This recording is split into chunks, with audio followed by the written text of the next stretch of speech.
کوئی بھی نعمت جب کسی خاندان میں چند دنوں تک رہتی ہے ایک کے بعد ایک، تو ان کو بھرم پیدا ہو جاتا ہے کہ ہم وی آئی پی ہیں، سر سے پیدا ہوئے۔ اور کچھ محنت مزدوری والے جب محنت مزدوری میں لگا دیے جاتے ہیں تو پھر ان کے بارے میں یہ گمان پیدا ہو جاتا ہے یہ پیر سے پیدا کیے گئے، یعنی نیچی ذات کے۔ یہی یہاں بھی ہوا، حالانکہ نبیوں کی اولاد تھے۔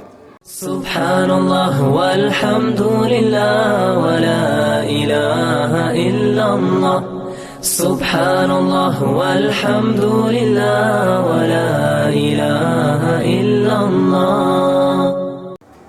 اور دشمنی میں شروع میں بتا چکا ہوں کہ یہود، نصارہ، بنی اسرائیل اور 1,24,000 انبیاء یعقوب علیہ السلام کی اولاد میں سے تھے۔ بنی اسرائیل کی اولاد یعنی یعقوب کی اولاد میں سے یہ نبیوں کا خاندان، رسولوں کا خاندان شمار ہوتا تھا۔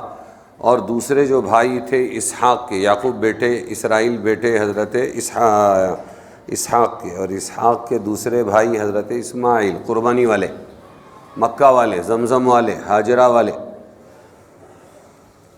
تو ان کا کیا ہوا کہ وہ اللہ نے ان کو مکہ، یمن کی طرف ان کی اولاد کو پھیلا کر بکریوں کا چرواہا بنا دیا، نبوت نہیں دی اور رسالت نہیں دی۔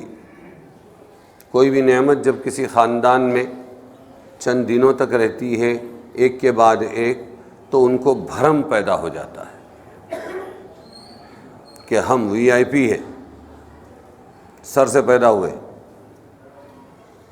اور کچھ محنت مزدوری والے جب محنت مزدوری میں لگا دیے جاتے ہیں تو پھر ان کے بارے میں یہ گمان پیدا ہو جاتا ہے یہ پیر سے پیدا کیے گئے، یعنی نیچی ذات کے۔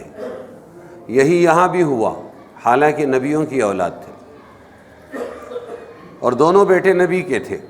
ادھر سے اسحاق جن سے پیدا ہوئے یعقوب، ان سے پیدا ہوئے 12، اور ان سے پھر چلا سلسلہ بنی اسرائیل نبیوں اور رسولوں کا۔ تو اللہ تعالیٰ نے ادھر حضرت اسماعیل کو محنت مزدوری میں بکریوں کے چرواہوں میں لگا دیا، پیدا کیا، اور پھر آسمانی ایجوکیشن، آسمانی تعلیم سے بہت دور رہے۔ وہ لوگ ان پڑھ شمار ہوتے تھے، وہ مکہ والے امیین، ان پڑھ لا علم۔ اب 100 سنار کی ایک لوہار کی اللہ تعالیٰ نے حضرت محمد مصطفیٰ صلی اللہ علیہ وسلم کو اسماعیل کے خاندان میں سے پیدا کیا۔ تو یہ جو انتظار میں تبوک میں یہود تھے اور مدینہ میں، وہ پورے انتظار اور پوری محبت کے باوجود صرف اس عداوت کی وجہ سے انہوں نے ایمان قبول نہیں کیا محمد صلی اللہ علیہ وسلم پر کہ ارے یہ تو اپنے نہیں ہیں، اپنے بولے تو اسحاقی نہیں ہے، پھر یہ چچیرے ہیں اسماعیلی، وہ کہ جن کے خاندان میں کبھی کوئی نبی نہیں آیا، وہ کہ جو بکریاں چرانے میں لگائے گئے، وہ کہ جہاں کوئی ایجوکیشن نہیں تھا، سب ان پڑھ لوگ تھے، اس لیے ہم نہیں مانیں گے۔ باقی یہ ہے کہ کتابی اعتبار سے تو یہی نبی ہے۔ بات سمجھے؟